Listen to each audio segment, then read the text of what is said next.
জীবশুরু 3:1-5 ইসরায়েলের যর্দন নদী পার হইল। পরে যিহোশু প্রত্যুষ উঠিয়া সমস্ত ইসরায়েলের সন্তান সহিত সিটিম হইতে যাত্রা করিয়া যর্দন দ্বীপে উপস্থিত হইল। কিন্তু তখন পার না হওয়াতে সেই স্থানে রাত্রি যাপন করিলেন। তিনি দিনের পর অধ্যাপন শিবিরের মধ্যে দিয়ে গেলেন। তাহারা লোকেদেরকে এই আজ্ঞা করিলেন, তোমরা যে সময় তোমাদের ঈশ্বর সদাপ্রভু নিয়মসিদ্ধ ও লেবীয় যাজকদেরকে তাহা বহন করিতে দেখিবে, তৎকালে আপন আপন স্থান হইতে যাত্রা করিয়া তাহার পশ্চাৎপাশে গমন করিবে। তথাপি তাহারও তোমাদের মধ্যে অনুমান 2 সহস্র হস্ত পরিভূত ভূমি ব্যবধান থাকিবে। তাহারা আর নিকটবর্তী হইবে না, যেন তোমরা আপনাদেরকে গন্তব্য পথ জানিতে পারো, কেননা ইতিপূর্বে তোমাদের এই পথ দিয়া যান। পরে যিহোশু লোকেদেরকে কহিলেন, তোমরা তোমাদেরকে পবিত্র করো, কেননা করল সদাপ্রভু তোমাদের মধ্যে আশ্চর্য ক্রিয়া করিবে। আমেন। এখানে বলছে ইসরায়েলীয়রা যর্দন নদী পার হয়। সিমিলার ইনসিডেন্টস আমরা দেখতে পাই কোথায় না, যখন তারা লোহিত সাগর পার করছিল। যখন তারা লোহিত সাগর পার করছিল, ঠিক একই সিমিলার ইনসিডেন্টস আমরা দেখতে পাই সেখানটা। ওই রকমই একটা ছবি এখানেও আমরা দেখতে পাচ্ছি, যেখানে ইসরায়েল জাতি যিহোশুয়ার নেতৃত্বে, মোশের নেতৃত্বে লোহিত সাগর পার হয়েছিল। এইবার তারপরে যর্দন নদী পার হচ্ছে কার নেতৃত্বে? যিহোশুয়ার নেতৃত্বে। তার মানে নেতৃত্ব ঈশ্বর থেকেই আসে, বলুন আমেন। নেতৃত্ব কখনো হঠাৎ করে চলে আসে না, it is orchestrated by God. কে কখন কোন সময় নেতৃত্ব দেবে, it is determined by God. এটা ঈশ্বর নির্ধারণ করেন।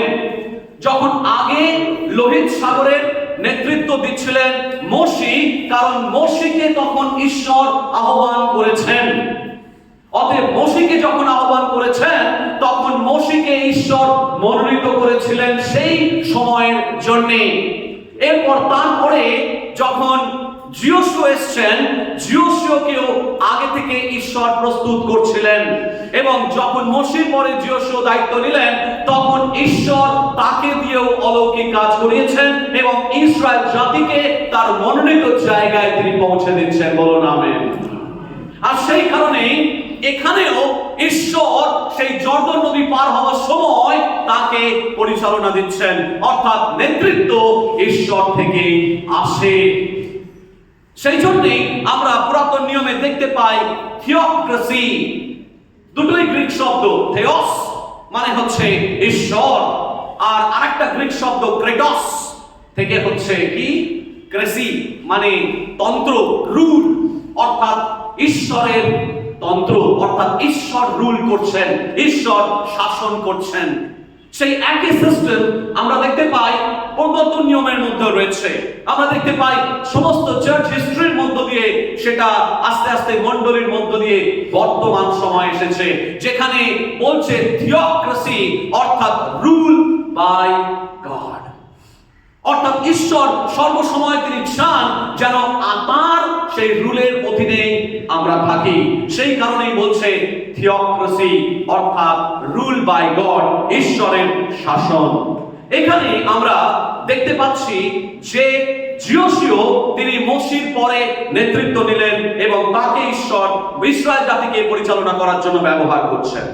এইবার আমরা দেখতে পাই 3:1-5 যেটা একটু আগে প্রতাপ পড়লো, সেখানে বলছে পরে যিহোশু প্রত্যুষে উঠিয়া সমস্ত ইসরায়েল সন্তানের সহিত সিটিম হইতে যাত্রা করিয়া যর্দন সমীপে উপস্থিত হইলেন, কিন্তু তখন পার না হইয়া সে স্থানে রাত্রি যাপন করিলেন। 3 দিনের পর অধ্যক্ষগণ শিবিরের মধ্য দিয়া গেলেন। তাহারা লোকদিগকে এই আজ্ঞা করিলেন যে তোমরা যে সময় তোমাদের ঈশ্বর সদাপ্রভুর নিয়ম সিন্ধুক ও লেবীয় যাজকগণকে তাহা বহন করিতে দেখিবে, তৎকালে আপন আপন স্থান হইতে যাত্রা করিয়া তাহার পশ্চাতে গমন করিবে। তথাপি তাহারও তোমাদের মধ্যে অনুমান 2 সহস্র হস্ত পরিমিত ভূমি ব্যবধান থাকিবে। তাহারা নিকটবর্তী হইবে না, যেন তোমরা আপনাদের গন্তব্য পথ জানিতে পারো, কেননা ইতিপূর্বে তোমরা এই পথ দিয়া যাও নাই। পরে যিশু লোকদিগকে কহিলেন, 5 পদে লেখা রয়েছে, তোমরা আপনাদিগকে পবিত্র করো, কেননা কল্ল সদাপ্রভু তোমাদের মধ্যে আশ্চর্য ক্রিয়া করিবেন। এখান থেকে খুব গুরুত্বপূর্ণ কতগুলি জায়গা আমরা দেখব। তার মধ্যে একটা হচ্ছে নিয়ম সিন্ধুক, যেটাকে ইংরেজিতে বলা হয় আর্ক অফ দি কভেনেন্ট। যার মধ্যে কি ছিল? যার মধ্যে সেই মসির 10 আজ্ঞা যেটা ভেঙে গিয়েছিল তার মধ্যে হয়, সেটাও ছিল। আর কি ছিল? মান্না ছিল। আর কি ছিল? স্বর্ণময় ঘট। আর কি ছিল? আর কি ছিল? আর মসির সেই যষ্টি, তার মধ্যে ছিল আর্ক অফ দি কভেনেন্ট। এই আর্ক অফ দি কভেনেন্ট অর্থাৎ নিয়ম সিন্ধুকটা এতটাই গুরুত্বপূর্ণ তাদের জীবনে ছিল, তারা যেখানে যেখানে যেত এই নিয়ম সিন্ধুককে ঘাড়ে বহন করে নিয়ে যেত। What it stands for?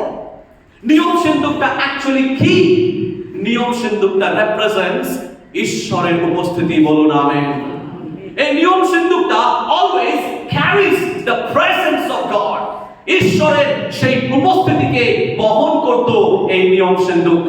যখন মসি কথা বলতেন তখন এমন ভাবে নিয়ম সিন্ধুকের সঙ্গে কথা বলতেন যেন মনে হচ্ছে সরাসরি ঈশ্বরের সাথে কথা বলছেন, অথচ তিনি নিয়ম সিন্ধুকের সাথে কথা বলছেন। তার মানে সেই নিয়ম সিন্ধুকটা ছিল ঈশ্বরের উপস্থিতিকে বহন করছে।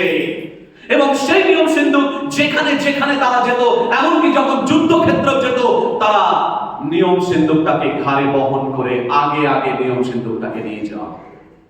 এবং নিয়ম সিন্ধুকটা এতটাই পবিত্র ছিল, সেই কারণে বলছে 900 মিটার্স, সেখানে বলছে 1000 কিউবিটস, যেটা ইংরেজি বাইবেলে বলা আছে 1000 cubits is equal to 900 metres, অর্থাৎ 900 মিটার। এখান থেকে 900 মিটার কতটা হবে আনুমানিক? বেগবাগান। চিন্তা করুন, এখান থেকে বেগবাগান এই 900 মিটার ডিফারেন্স রাখতে বলছে। এতটাই পবিত্র এই নিয়ম সিন্ধুক, এতটাই পবিত্র যে সাধারণ মানুষ, পাপপূর্ণ মানুষ যারা সঠিকভাবে জীবনযাপন করে না, তারা যদি এই 900 মিটারের গণ্ডির মধ্যে চলে যায়, নিশ্চিত মৃত্যু। সেই কারণেই বলছে always maintain 1000 cubic distance between the ark of the covenant and you the people of Israel। অর্থাৎ ইসরায়েলের লোকজন এবং ওই নিয়ম সিন্ধুকের মধ্যে যেন 900 মিটারের একটা গ্যাপ থাকে। তার মানে এই গ্যাপ যদি না থাকে তাহলে কিন্তু যে কোনো মানুষ মারা যেতে পারে। সেই কারণে আগে সেটাকে আজ্ঞা দিয়ে দেওয়া হচ্ছে। প্রথমেই আমি নিয়ম সিন্ধুকের কথা বলছি, অর্থাৎ নিয়ম সিন্ধুক হচ্ছে ঈশ্বরের উপস্থিতি। সেই উপস্থিতি যেখানে যেখানে তারা যেত, তারা সঙ্গে করে কাঁধে বহন করে নিয়ে যেত। দ্বিতীয় বিষয় আমরা আলোচনা করব, সেটা হচ্ছে, দেখুন লেখা রয়েছে, কোথায় লেখা রয়েছে? দেখুন লেখা রয়েছে, যেন তোমরা আপনাদের গন্তব্য পথ জানিতে পারো, ইতিপূর্বে তোমরা এই পথ দিয়ে যাও নাই। আরেকবার পড়ি, 3 পদ। তাহারা লোকদিগকে আজ্ঞা দিলেন, তোমরা যে সময় তোমাদের ঈশ্বর সদাপ্রভুর নিয়ম সিন্ধুক লেবীয় যাজকগণকে তাহা বহন করিতে দেখিবে, তৎকালে আপন আপন স্থান হইতে যাত্রা করিয়া তাহার পশ্চাতে পশ্চাতে গমন করিবে। মানে তৎকালে আপন আপন, 3 পদের শেষের অংশটি, আপন আপন স্থান হইতে যাত্রা করিয়া, ইংরেজি বাইবেলে বলা আছে move from your position. Move from your position. আপন আপন স্থান, যেখানে যেখানে তোমরা ছিলে সেখান থেকে তোমরা বেরিয়ে এসো। এখানে বলছে মুভ ফ্রম ইওর পজিশন, যেখানে যেখানে তোমরা ছিলে সেখান থেকে বেরিয়ে এসে ওই নিয়ম সিন্ধুকের পশ্চাৎ পশ্চাৎ, পেছনে পেছনে তোমরা যাও। এর মধ্য দিয়ে কি বলার চেষ্টা করছেন? ঈশ্বরের আত্মা আমাদেরকে গাইড করছেন। এখানে বলছে দ্বিতীয় বিষয়ে বলছে মুভ ফ্রম ইওর পজিশন। আপনি যখন পুরাতন চিন্তা ভাবনা, নতুন বছরে 2025 সাল, নতুন বছরে আপনি পুরাতন চিন্তা ভাবনা নিয়ে চলতে পারেন না। নতুন বছরে আপনি সেই পুরাতন অভ্যাস নিয়ে চলতে পারেন না। আপনি নতুন বছরে পুরাতন কুঅভ্যাস এবং সেই রং মোটিভস নিয়ে আপনি চলতে পারেন না। ঈশ্বর বলছেন মুভ from your position. যেভাবে আপনি 2024 সালে চলেছেন, আপনি সেইভাবে 2025 সালে প্রবেশ করবেন না। যেভাবে আপনি এতদিন পর্যন্ত জীবনকে পরিচালনা করেছেন, যেভাবে আপনি মণ্ডলীতে এসেছেন, যে কার্যকলাপ আপনি মণ্ডলীতে এতদিন করেছেন, আপনি আপনার দিক পরিবর্তন করুন। Move from your position. ঈশ্বর বলছেন আপনাকে এবং আমাকে মুভ from your position. সেই জায়গা থেকে আমরা নতুন করে আজকে শিখব, নতুন করে আজকে আমরা যাত্রা করব। কারণ জিওশোর নেতৃত্বে তারা যেভাবে, যারা যখন মোশির নেতৃত্বে চলেছিল তারা সেইভাবে চলেছিল, কিন্তু জিওশো তাদেরকে নতুন করে ঈশ্বরের দৃষ্টিতে তাদেরকে নতুন করে ওরিয়েন্টেশন দিচ্ছেন এবং তিনি বলছেন মুভ from your position. আর সেখানে বলছেন সেই পুরাতন সমস্ত সেই চিন্তা ভাবনাগুলোকে, রং মোটিভস গুলোকে, ভুল চিন্তা ভাবনাগুলোকে ছেড়ে তোমরা নতুন ভাবে নিয়ম সিন্ধুকের পেছনে চলো। নতুন ভাবে, নতুন চিন্তা ভাবনায়, নতুন সঠিক চিন্তা ভাবনায় আমাদেরকে 2025 সালে চলতে হবে। বলুন আমেন। আর সেই কারণেই বলছে 3 পদের শেষের দিকে, তৎকালে আপন আপন স্থান হইতে যাত্রা করিয়া। এতদিন যেভাবে আপনি চলেছেন সেই আপন আপন স্থান থেকে নেমে এসে আমরা সঠিকভাবে কার পেছনে যাব? নিয়ম সিন্ধুকের পেছনে। আর নিয়ম সিন্ধুক স্ট্যান্ডস ফর ঈশ্বরের উপস্থিতি। ঈশ্বরের উপস্থিতির পেছনে আমরা যাব। এরপর পরের অংশটা আমরা দেখি। এখানে বলছে তাহা বহন করিতে দেখিবে তৎকালে আপন আপন স্থান হইতে যাত্রা করিয়া, অর্থাৎ আপনি সেখান থেকে আপনি নিচে নেমে আসবেন এবং যাত্রা করবেন কার পেছনে? ঈশ্বরের উপস্থিতির পেছনে। এইবার আমি তৃতীয় পয়েন্টে আসছি। তৃতীয় পয়েন্ট মানে দ্বিতীয় পয়েন্টের মধ্যে তৃতীয় পয়েন্ট একসঙ্গে রয়েছে। প্রথম আমরা দেখলাম আর্ক অফ দ্য কভেন্যান্ট, অর্থাৎ নিয়ম সিন্ধুক। দ্বিতীয় বিষয় আমরা দেখছি দুটো বিষয়। একটা হচ্ছে মুভ ফ্রম ইওর পজিশন, আপনার নিজের জায়গা থেকে সরে আসুন। এবং ওর সঙ্গে আরেকটা জিনিস দেখছি, and follow the presence of God in your life. Follow the presence of God in your life. আমাদের জীবনে আমরা বলি ঈশ্বরের উপস্থিতিকে অনুসরণ করো। আমি বলবো ঈশ্বরের উপস্থিতি, আপনি বলবেন অনুসরণ করো। ঠিক আছে, 3 বার বলবো ঈশ্বরের উপস্থিতি অনুসরণ করো, ঈশ্বরের উপস্থিতি অনুসরণ করো, ঈশ্বরের উপস্থিতি অনুসরণ করো, ঈশ্বরের উপস্থিতি অনুসরণ করো। কি বলছে? ঈশ্বরের উপস্থিতি অনুসরণ করার মধ্য দিয়ে তিনি বলছেন যিনি আপনাকে সৃষ্টি করেছেন, যিনি আপনাকে এই জায়গায় তৈরি করেছেন, প্রত্যেকের জীবনের জন্য একটা পরিকল্পনা রয়েছে। বলুন আমেন। যিরমিয়ার পুস্তক তার 11 থেকে 14 পরিষ্কার বলা হচ্ছে, 29-এর 11 থেকে 14 পদে তিনি বলছেন তোমাদের জন্য পরিকল্পনা রয়েছে। সেই পরিকল্পনা মঙ্গলের অমঙ্গলের নয়, তোমাদেরকে আশা সিদ্ধ এবং ভবিষ্যৎ দেওয়ার পরিকল্পনা। আজকে 2025 সালে কতজন সেই ভবিষ্যৎকে দেখতে চান? যদি দেখতে চান, আপনাকে ঈশ্বরের উপস্থিতির পেছনে আপনাকে দৌড়াতে হবে। প্রিয় ভাই বোন, ঈশ্বর প্রত্যেকের জীবনের জন্য একটা বিশেষ পরিকল্পনা রেখেছেন। Your creator has shaped you for a purpose. God has designed you for a purpose. God has designed us for a purpose. প্রত্যেকের জীবনের জন্য, প্রত্যেকে এখানে কেউ নেই যার জীবনের জন্য ঈশ্বরের পরিকল্পনা নেই। প্রত্যেকের জীবনের জন্য পরিকল্পনা রেখেছেন, কিন্তু সেই পরিকল্পনাকে আমাকে ধরতে হবে। প্রিয় ভাই বোন, একটা উদাহরণ দেওয়া যেতে পারে। ধরুন আমরা বিভিন্ন ধরনের খাবার খাই। তো কত রকমের খাবার খাই আমরা? ফ্রুট খাই, মানে ফলমূল। আর কি খাই? সিরিয়ালস, দানা শস্য, ভাত, গম, এগুলো খাই। তাছাড়া ডাল, বিভিন্ন ধরনের ডাল খাই। তাছাড়া আর কি খাই? মাছ, মাংস, এগুলো খাই। শাক পাতা, ভেজিটেবলস, এগুলো খাই। আপনি জানেন কি আমাদের দেহে, যদি আপনি জীবন বিজ্ঞান পড়েন বা বায়োলজি পড়েন, আপনি দেখতে পাবেন আমাদের জীবনের জন্য কার্বোহাইড্রেট দরকার রয়েছে, যেটাকে শর্করা বলা হয়। কার্বোহাইড্রেট। আমাদের জীবনে ফ্যাট জাতীয় খাবারের দরকার রয়েছে। আমাদের জীবনে আর কি দরকার রয়েছে? প্রোটিন দরকার রয়েছে। আমাদের জীবনে আর কি দরকার রয়েছে? মিনারেলস দরকার রয়েছে। আমাদের জীবনে বিভিন্ন ভিটামিনস দরকার রয়েছে।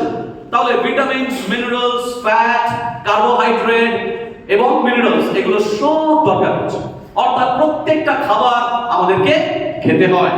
কিন্তু যখন সেই খাবারগুলো আমরা খাই, সেই খাবারগুলোর ভাইটামিনস, খাবারগুলোর প্রোটিনস, খাবারগুলোর ফ্যাট, খাবারগুলোর কার্বোহাইড্রেট, খাবারগুলোর মিনারেলস আমাদের শরীরের মধ্যে কি করে? সেগুলোকে অ্যাড করে। বলুন আমেন। ঈশ্বর প্রত্যেকটি খাবারকে ঈশ্বর সৃষ্টি করেছেন আমাদের জন্য, আমাদের দেহের সঙ্গে যুক্ত করে। তার মানে সমস্ত খাবার আমাদের কিন্তু খেতে হয়, ফলও খেতে হয়, বিভিন্ন খাবার। অনেকের আবার অবশ্য কথা প্রসঙ্গে উল্লেখযোগ্য, আউট অফ দ্য ট্র্যাক, তবু আমি বলছি যে অনেকেই দেখবেন বিভিন্ন রকমের খাবারের অনীহা থাকে, এটা খাবো না, ওটা খাবো না। এটা কিন্তু করবেন না। প্রত্যেকটা জিনিস খাবারের দরকার আছে। বলুন আমেন।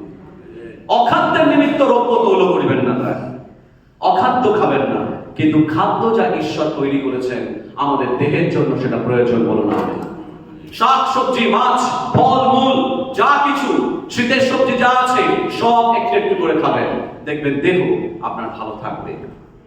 যাই হোক, কিন্তু যে বিষয়টা এখান থেকে আমি আত্মিক শিক্ষা আমি ড্র করতে চাইছি সেটা হচ্ছে এই, যে যেমন ভাবে প্রত্যেকটি খাবার খেলে দেহকে সংযুক্ত করে, দেহের মধ্যে সেটা কন্ট্রিবিউট করে, আজকে যতজন আমরা এখানে বিশ্বাসী বর্গ বসে রয়েছি তাদের মধ্যেও কি ভিটামিনস আছে? তাদের মধ্যে কি মিনারেলস আছে? তাদের মধ্যে কি ভাইটামিনস আছে? তাদের মধ্যে কি প্রোটিন আছে? তাদের মধ্যে কি ফ্যাট আছে, যারা খ্রিস্টের দেহকে কন্ট্রিবিউট করতে পারে? বলুন আমেন। আমরা কি এক একজন, আমরা যখন খ্রিস্টের দেহের মধ্যে আসছি তখন কি কিছু কন্ট্রিবিউট করার জন্য আসছি? তখন কি আমাদের মধ্য দিয়ে ঈশ্বরের গৌরব হচ্ছে? আমরা কি কখনো ভেবে দেখেছি যে যে সমস্ত খাবারগুলো আমরা খাই সেগুলো যেমন আমাদের দেহের মধ্যে পুষ্টি যোগায়, নিউট্রিয়েন্টস যোগায়, সমস্ত শক্তি যোগায়, তেমন ভাবে কি মণ্ডলীকে আমরা শক্তি যোগাতে পারছি, নাকি মণ্ডলীকে দুর্বল করে দিচ্ছি? Have you ever thought about it? কখনো কি এইভাবে চিন্তা করেছেন যে আমাদের প্রত্যেকটা কার্যকলাপ, আমাদের প্রত্যেকটা কথাবার্তা, আমাদের প্রত্যেকটা চিন্তা ভাবনা সেটা কি ভিটামিনসের কাজ করছে, মিনারেলসের কাজ করছে, ফ্যাটের কাজ করছে, প্রোটিনের কাজ করছে, নাকি ডিফারেন্ট কাইন্ডস অফ ভিটামিনের কাজ করছে, নাকি ফাঙ্গাসের কাজ করছে?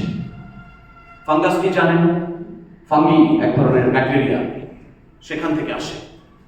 সেটা কি কোন জায়গায় যখন হয় সেইটা প্যারাসাইট, মানে পরজীবী, বাংলায় বলে প্যারাসাইট, এগুলো সমস্ত রসদগুলোকে টেনে নেয় এবং সমস্ত শরীরটাকে আস্তে আস্তে আস্তে আস্তে দুর্বল করে দেয়।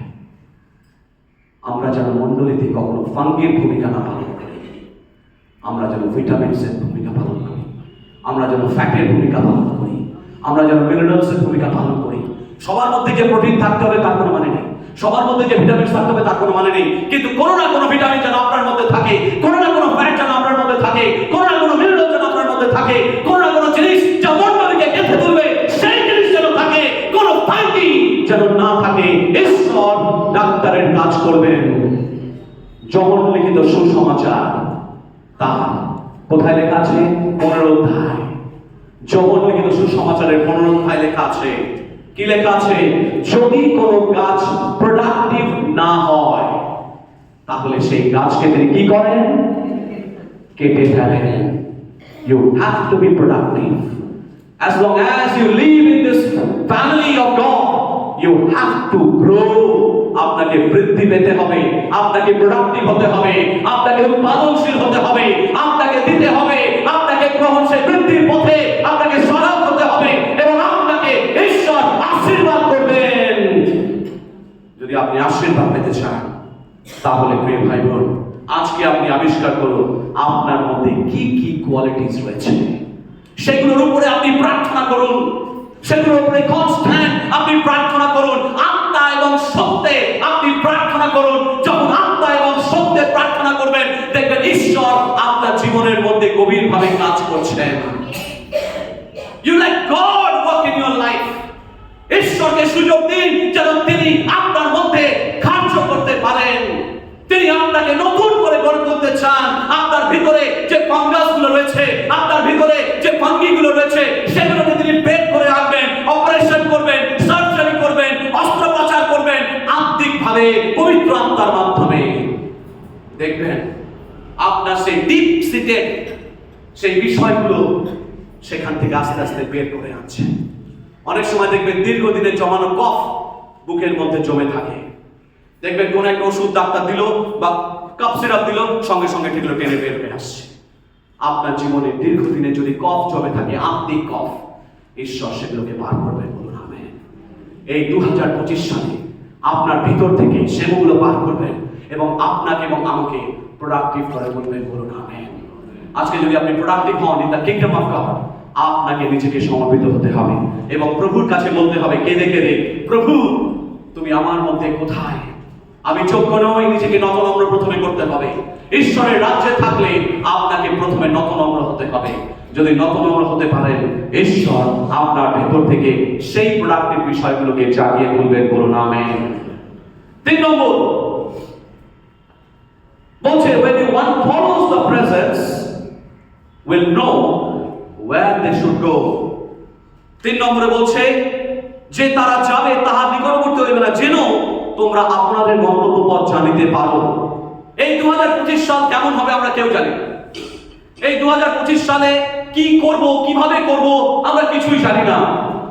কিন্তু এখানে ঈশ্বরের বাক্য বলছে, যে পথে তারা আগে যায়নি, যে পথে তারা আগে বাড়ায়নি, যে পথে তারা কখনো পদক্ষেপ রাখেনি, সেই পথে নতুন করে তারা ঈশ্বরের আশীর্বাদ পাবে, বলুন আমেন। যে পথের দিকে তাদের কোনোদিন পদক্ষেপ হয়নি, যে পথে তারা আগে কখনো পা বাড়ায়নি, সেই পথেই নতুন করে ঈশ্বর তাদেরকে জানাবেন, যদি, এখানে একটা ক্লজ আছে, ইফ, যদি তারা ঈশ্বরের উপস্থিতিকে তাদের জীবনের মধ্যে মেনে চলে। এক্সারসাইজ, আমরা অনেক সময় বলে থাকি থিওলজিক্যাল টার্মে, exercise the presence of god in your life. নিজেদের জীবনের মধ্যে ঈশ্বরের উপস্থিতিকে অনুশীলন করুন। আর সেখানে বলছে রোড ম্যাপ, যেমন ভাবে মনে পড়ে আব্রাহামকে ঈশ্বর ডেকেছিলেন, তাই না? আব্রাহামের কাছে কোনো ব্লুপ্রিন্ট ছিল? আব্রাহামের কাছে কোনো ম্যাপ ছিল? আব্রাহামের কাছে কোনো জিপিএস ছিল? কিছুই ছিল না। আব্রাহামকে ডাকলেন, আব্রাহাম বিশ্বস্তভাবে পা বাড়ালেন। নতুন পথ, নতুন দিক, নতুন ডিরেকশন, কিছুই জানেন না তিনি।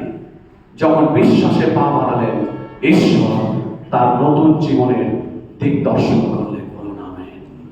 আজকে যদি আপনি সন্দিহান হয়েছেন, যদি আপনি বুঝতে পারছেন না কোন চাকরিটা আপনি করবেন, যদি আজকে বুঝতে পারছেন না কোন পথে আপনি পা বাড়াবেন, যদি আপনি বুঝতে পারছেন না এই টাকাটা আপনি এসেছে, এই টাকাটা আমি কিভাবে লাগাবো এই বছরে, আমি কোথায় এটাকে ইনভেস্ট করব, যদি আপনি বুঝতে পারছেন না, ঈশ্বর বলছেন তার উপস্থিতিকে আপনার জীবনে এক্সারসাইজ করুন।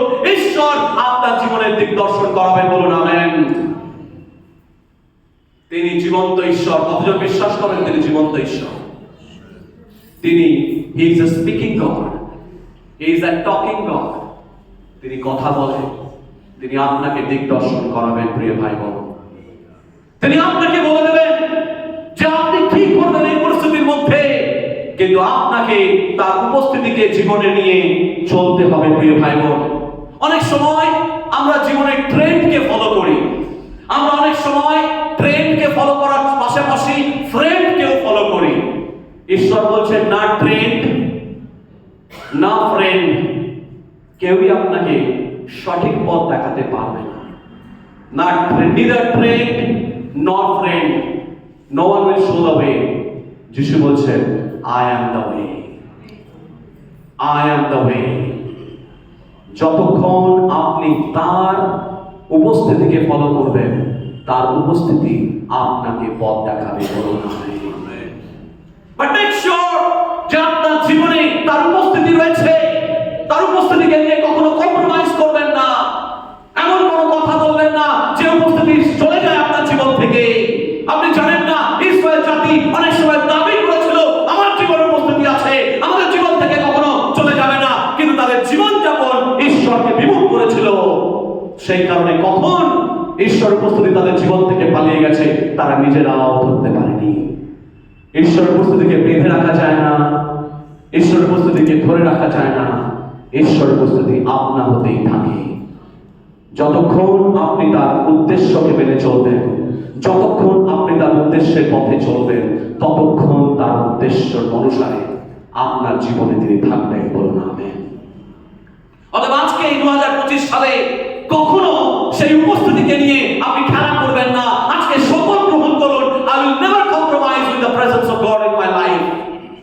আমার জীবনে কখনো আপোস করব না ঈশ্বরের উপস্থিতির জগৎকে নিয়ে। ঈশ্বরের উপস্থিতিকে নিয়ে কখনো আমি আপোস করব না। আমি যদি মনে হয় যদি সেই বন্ধুকে আমাকে ছেড়ে দিতে হয় আমি ছেড়ে দেবো, কিন্তু ঈশ্বরের উপস্থিতিকে নিয়ে আমি আপোস করব না। ঈশ্বরের জন্য যদি ত্যাগ করতে হয় আমি ত্যাগ করবো এই অভ্যাস।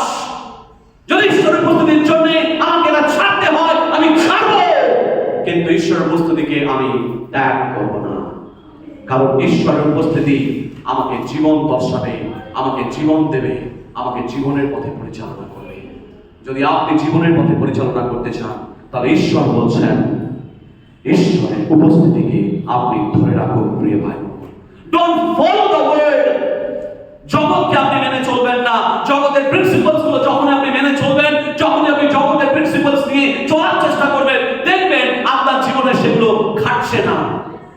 ঈশ্বরের বাক্য বলছে এক মানুষ দুজন মালিকের সেবা করতে পারে না।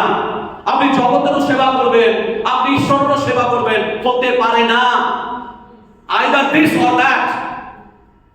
দুজন মানুষ যেমন দুটো মণ্ডলীর মেম্বার হতে পারে? হ্যাঁ, না না না। আমি ইন্ডিয়ারও নাগরিক, আমি আমেরিকারও গ্রিন কার্ড আছে, পারবো আমি? নয় এটা ছাড়তে হবে আর নয় ওটা ছাড়তে হবে। তো আপনি নয় জগৎকে ছাড়ুন না ঈশ্বরের রাজ্য ছাড়ুন, দুটোর মধ্যে একটা আপনাকে বেছে নিতেই হবে। ঈশ্বর বলছেন দুজন। জগৎকে আমরা সেবা করতে পারি না। জগতের প্রিন্সিপাল গুলো নিয়ে যখন আমরা চিন্তা ভাবনা করি তখন আত্মিক সত্যের প্রিন্সিপালস গুলো আমাদের জীবন থেকে কখন আস্তে আস্তে আস্তে আস্তে পালিয়ে যায়, চলে যায়।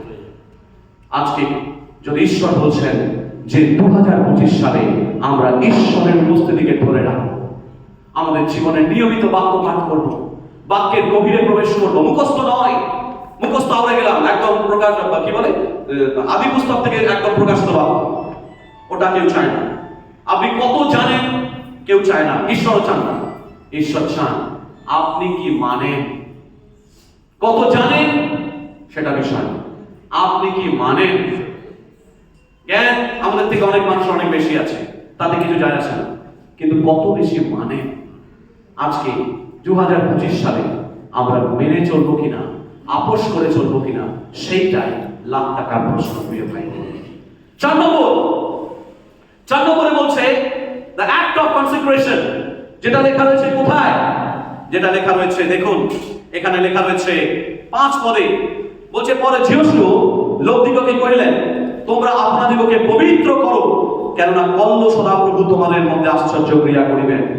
আগামীকাল অর্থাৎ আগামী দিনে ঈশ্বর আমাদের জীবনের মধ্যে অলৌকিক কার্য করতে চলেছেন, কিন্তু সেই অলৌকিক কার্য করার জন্য আপনাকে আজকে থেকে নিজেকে স্থির করতে হবে যে আমি নিজেকে কনসিক্রেট করব, আমি নিজেকে পবিত্রকৃত করব, আমি নিজেকে এই সমস্ত জিনিসের সাথে গুলিয়ে ফেলবো না। কারণ মনে রাখবেন, আগেও বলছি যে দুধে যদি ছানার জল পড়ে দুধ কিন্তু কেটে যাবে। আপনার জীবনের উদ্দেশ্য যদি মোটিভ যদি ঠিক না হয়, আপনার জীবনের যদি উদ্দেশ্য সঠিকভাবে না চলেন এবং মতলব এবং বিশেষ করে বিভিন্ন ধরনের অভ্যাস যদি থাকে, আপনার জীবনে ঈশ্বরের যে পরিকল্পনা আছে সেটা কেটে যাবে। প্রিয় ভাই বোন, আজকে ঈশ্বর আমাদেরকে সাবধান করছেন আমরা যেন পবিত্র হই। বলুন আমেন। যিশাইয়া যখন দেখেছিলেন দর্শন, আপনাদের নিশ্চয়ই সকলের মনে আছে, যিশাইয়া 6 অধ্যায় দর্শন দেখছেন এবং দর্শন দেখার পরে 3টে শব্দ মুখে উচ্চারণ করেছিলেন। কি উচ্চারণ করেছিলেন? প্রেম প্রেম প্রেম, তাই না?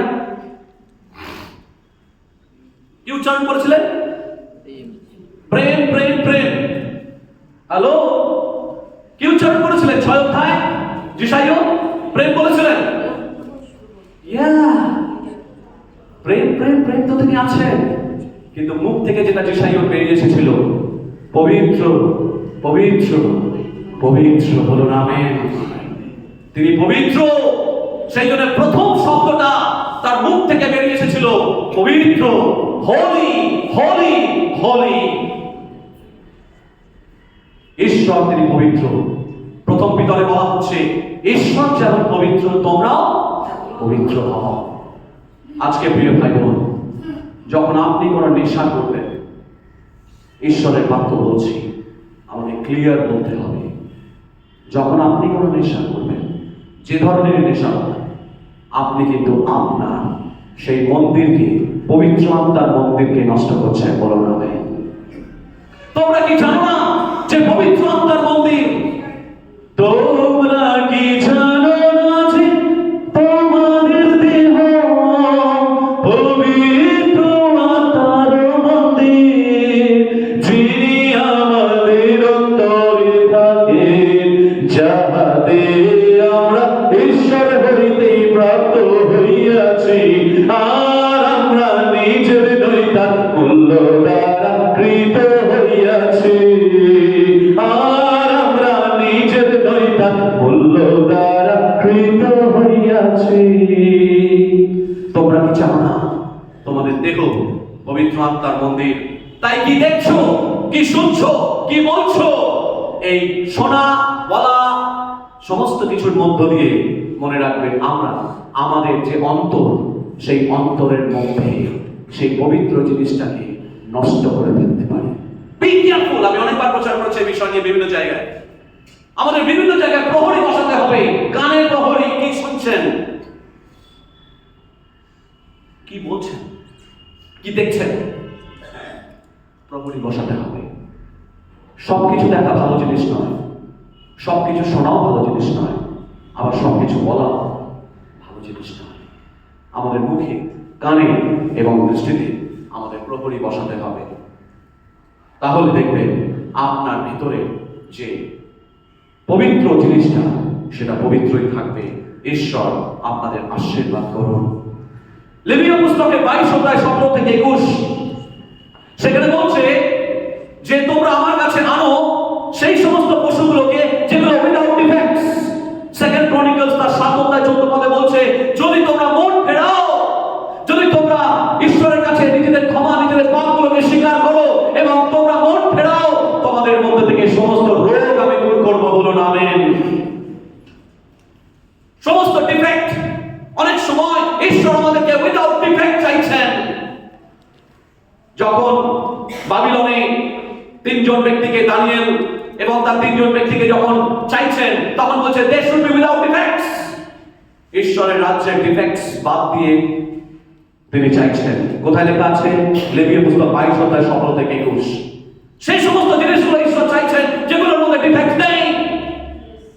আজকে ঈশ্বর আসার পরে ঈশ্বরের কাছে যখন নিজেদেরকে সমর্পণ করব, আমাদের জীবন তখন তিনি উইদাউট ডিফেক্টস করে দেবেন। বলুন আমেন। আর সেই জিনিসগুলোকে প্রভুর কাছে নিয়ে আসতে হবে। যদি আমরা সমালোচনাকারী বেশি হই, যদি আমরা বেশি মানুষকে আঘাত করি, বা যদি আমাদের মধ্যে কুসংকল্প থাকে, তাহলে সেগুলো ডিফেক্টস রয়েছে। ঈশ্বর বলছেন সেগুলোকে পরিহার করো, সেগুলোকে পরিবর্তন করো। এবং সেকেন্ড ক্রনিকল 7 অধ্যায় 14 পদে তিনি বলছেন যে তোমরা মন ফেরাও, তাহলে আমি তোমাদের প্রার্থনা আবার শুনব। এটা 4 পয়েন্টে বা 4 নম্বর যে অন্তর্দৃষ্টি, তার মধ্যেই বলছে যে অ্যাক্ট অফ কনসেক্রেশন, অর্থাৎ নিজেদেরকে পবিত্র করো। 5 নম্বর এখানে বলছে যে প্রিস্টরা, দেখুন আবার 5 নম্বর বলার জন্য আমাকে একটু আগের দিকে যেতে হবে। 3 পদে দেখুন লেখা রয়েছে, তোমরা যে সময় তোমাদের ঈশ্বর সদাপ্রভুর নিয়ম সিদ্ধ লেবীয় যাজকদের তাহা বহন করিতে দেখিবে। কারা বহন করবে? লেবীয় যাজকগণকে তাহা বহন করিতে দেখিবে। কারা বহন করবে? লেবীয় যাজকরা। এই লেবীয় যাজকরা হচ্ছে সেই কিটাকে বহন করবে? নিয়ম সিন্ধুকটাকে বহন করবে। এবং নিয়ম সিন্ধুকটাকে যখন বহন করবে, এই লেবীয়রা তা বহন করবে, কারণ সেটা ছিল ঈশ্বরের পরিকল্পনা। অর্থাৎ ঈশ্বর এটাকে কনসিক্রেশন করেছেন, ঈশ্বর সেটাকে স্থিরীকৃত করেছেন এবং ঈশ্বর সেটাকে নির্ধারণ করেছেন। এই যে যখন তারা জর্দন নদী পারাপার করবে, সেই সময় জর্দন নদী পারাপার করা প্রত্যেকটা লোক যাতে এই নদীর এপার থেকে ওপারে যতক্ষণ না পর্যন্ত চলে যায়, ততক্ষণ পর্যন্ত ওই নিয়ম সিন্ধুককে, অত ভারী নিয়ম সিন্ধুককে ঘাড়ে করে ওই জলের মধ্যখানে তারা দাঁড়িয়ে থাকবে। বলুন আমেন। এইটা ঈশ্বর নির্ধারণ করেছেন। ঈশ্বর তাদেরকে নির্ধারণ করেছেন, অন্যদেরকে নয়।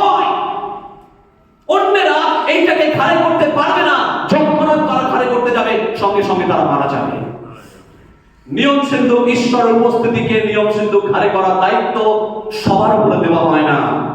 ঈশ্বর তার বিশেষ মনোনীত ব্যক্তিদের, পুরাতন নিয়মে সেটা ছিল যাজক এবং লেবীয়গণ, তাদেরকে ঘাড়ে করার দায়িত্ব দেওয়া হয়েছিল, অভিষেক দেওয়া হয়েছিল। এবং যতক্ষণ না পর্যন্ত ইসরায়েলের প্রত্যেকটা মানুষ জর্দন নদী পার হয়ে যাচ্ছে, ততক্ষণ পর্যন্ত তারা ভারী জিনিসটাকে ঘাড়ে করে দাঁড়িয়ে রয়েছে। আজকে প্রিয় ভাই বোন, নতুন নিয়মে যদি তাকাই তাহলে দেখবো প্রথম পিতর তার 2 অধ্যায় 9 পদে প্রিস্টহুড অফ অল বিলিভার্স, এই যাজকত্ব প্রত্যেকটা বিশ্বাসের মধ্যে দেওয়া হয়েছে, বলুন আমেন। তার মানে যতক্ষণ না পর্যন্ত এই জগতের প্রত্যেকটা লোক যিশুকে জানতে পারছে, যতক্ষণ না পর্যন্ত মানুষ সেই জীবন নদীকে ক্রস করছে, আপনাকে নিয়ম সিন্ধুক ঘাড়ে করে দাঁড়িয়ে থাকতে হবে। আপনার হয়তো ঘাড় ব্যথা করছে, আপনি হয়তো ভাবছেন আমি কি করে পারবো, আমি কি করে পারবো। ঈশ্বর বলছেন সেই যাজকগণের মতো তোমাদেরকে জর্দন নদীর মধ্যখানে দাঁড়িয়ে থাকতে হবে। যতক্ষণ না পর্যন্ত ওরা একটা একটা করে সকলে পার হয়ে যাচ্ছে, ততক্ষণ পর্যন্ত তোমরা ঘাড় সরাতে পারবে না, তোমরা সেই কাঁধ সরাতে পারবে না, কারণ কাঁধের উপরে আমি আমার সেই নিয়ম সিন্ধুকে রেখেছি, বলুন আমেন। আজকে কতজন আপনার কাঁধ বাড়িয়ে দিতে চান? প্রভুকে বলুন, প্রভু আমার উপরে তুমি অবস্থান করো, তোমার উপস্থিতি আমার কাঁধের উপরে তুমি দাও, আমার কাঁধ তুমি চওড়া করো, আমার কাঁধের উপরে তোমার উপস্থিতি দাও, আমি তোমার জন্য সাক্ষ্য বহন করব। মণ্ডলীতে শুধু নয়, আমি সেই সমস্ত মানুষগুলোকে নিয়ে আসবো যারা এখনো পর্যন্ত তোমাকে জানেনি। আমি সেই সমস্ত মানুষদের নিয়ে আসবো এই 2025 সালে, যারা এখনো পর্যন্ত জর্দন নদী পারাপার করেনি, যারা এখনো পর্যন্ত জীবন নদী পারাপার করেনি। আমি তাদেরকে নিয়ে আসবো, আমি সামনে সামনে তাদেরকে নিয়ে আসবো এবং বলবো, প্রভু তুমি এসো, প্রভু তুমি আমাকে দেখো, প্রভু আমি তাদেরকে নিয়ে এসেছি, প্রভু তুমি আমার কাঁধকে চওড়া করো। আজকে যদি আপনি কাঁধকে চওড়া করতে চান, একটা গল্প দিয়ে আমি শেষ করব। 1912 সালে একটা ঘটনা ঘটেছিল, আমরা সকলেই জানি। আটলান্টিক মহাসাগরের বুকে একটি বিশাল বড় জাহাজ ডুবে গিয়েছিল। জাহাজটির নাম বলার দরকার লাগে না, টাইটানিক। এটা ছিল এটার মেডেন ভয়েজ, প্রথমবার যাত্রা করছে। এবং সেই সময় যিনি নির্মাতা সেই জাহাজটা তৈরি করেছিলেন, ভয়ঙ্কর একটা কথা বলেছিলেন, যেটা আমাদের করণীয় কোনো অবস্থাতেই বলা উচিত নয়। বলেছিল, ঈশ্বর এই জাহাজকে ডুবিয়ে দিতে পারবে না। আর ঈশ্বর কখনো সব তিনি সহ্য করেন, অহংকার সহ্য করেন। কখনো সেই জাহাজকে ডুবিয়ে দিতে পারবে না, এই কথাটা তিনি বলে ফেলেছিলেন। আর সেই আমরা দেখতে পাই দূরে একটা আইসবার্গ, হিমশৈলের চূড়া সেখানে ছিল, এবং দূর থেকে স্টিয়ারিং করা সম্ভবপর হয়নি এবং সেটা ঘষা লেগে গিয়েছিল। এবং সেই ঘষা লাগার কারণে নিচের যে চেম্বার্স গুলোতে হু হু করে জল ঢুকে গিয়েছিল এবং ক্রমশ সেই জাহাজটা একটা একটা করে ফ্লোর ডুবতে ডুবতে পুরো জাহাজটা ভেঙে সোজাসুজি ঢুকে যায় এবং মহাসাগরের বুকে বিলীন হয়ে যায়। আমরা দেখতে পাই সেখানে প্রথম যিনি অ্যালার্মিং বেলটা শুনেছিলেন তিনি হচ্ছেন জন হার্পার। এই জন হার্পার তার মা মরা মেয়েটাকে নিয়ে তিনি অন্য একটা জায়গায় প্রচার করতে যাচ্ছিলেন এবং জন হার্পার তিনি প্রথম এই রিং বেলটা শুনেছিলেন এবং অ্যালার্মিং বেল শুনে প্রত্যেকটা ক্যাবিনেটে গিয়ে গিয়ে তিনি বলছিলেন যে এই তোমরা বের হয়ে আসো, জাহাজ ডুবে যেতে পারে ইত্যাদি ইত্যাদি। কিন্তু কোনোভাবেই যখন বাঁচানো গেল না, তখন তার মেয়েটাকে একটি লাইফ বোটে করে পাঠিয়ে দিয়ে তিনি সমুদ্রে ঝাঁপ দিলেন এবং ঝাঁপ দিয়ে প্রত্যেকটা মানুষের কাছে তিনি বলছেন যে যিশুকে বিশ্বাস করো তোমরা পরিত্রাণ পাবে, যিশুকে বিশ্বাস করো তোমরা পরিত্রাণ পাবে, যিশুকে বিশ্বাস করো তোমরা পরিত্রাণ পাবে। আমাদের কাঁধটাকে চওড়া করতে হবে। জন হার্পার মৃত্যু শেষ মুহূর্ত পর্যন্ত তিনি তার চওড়া কাঁধ দিয়ে তিনি সুসমাচারের বাক্য, সত্যের বাক্য মানুষের কাছে পৌঁছে দিয়েছিলেন। 2025 সালে আপনি একা আসতে পারবেন না। আপনি আপনার গোটা পরিবারকে নিয়ে আসুন, আপনি আপনার বন্ধু বান্ধবকে নিয়ে আসুন এবং চওড়া কাঁধ আরো চওড়া করবেন এবং বলুন যে আমি প্রভু দাঁড়িয়ে থাকবো এই জলের মধ্যে যতক্ষণ না পর্যন্ত আমার প্রত্যেকটা পরিবারের লোক ক্রস করে যাচ্ছে, আমার বন্ধু বান্ধব সার্কেলে ক্রস করে যাচ্ছে, আমার যারা যারা আত্মীয় পরিজন, যারা যারা যিশুকে জানে না, আমার পাড়ার লোক যারা এখনো পর্যন্ত জানে না, তারা যতক্ষণ না পর্যন্ত ক্রস করে যাচ্ছে, প্রভু আমি এই জলের মধ্যে দাঁড়িয়ে থাকবো, ঈশ্বরের উপস্থিতি নিয়ে দাঁড়িয়ে থাকবো, ততক্ষণ পর্যন্ত আমি সরব না যতক্ষণ না আমি দেখছি আমার বন্ধু বান্ধবরা তারা পরিত্রাণ পাচ্ছে, আমি ততক্ষণ সরব না যতক্ষণ না পর্যন্ত আমি দেখছি আমার আত্মীয় স্বজনেরা তারা পরিত্রাণ পাচ্ছে না, আমি ততক্ষণ পর্যন্ত সরব না যতক্ষণ পর্যন্ত আমি দেখছি আমার যারা চেনা পরিচিত, যাদেরকে ঈশ্বর চেনা পরিচিত করিয়েছে, তারা নদী পার না হচ্ছে। 2025 সালে আপনাকে এবং আমাকে কাঁধ চওড়া করতে হবে প্রিয় ভাই। আসুন আমরা নিজেদেরকে প্রস্তুত করি, আমরা নিজেদেরকে প্রভুর কাছে সমর্পিত করি, সময় নিই 2 মিনিট এবং প্রভুকে বলি, প্রভু তুমি আমার অন্তরের সঙ্গে কথা বলো।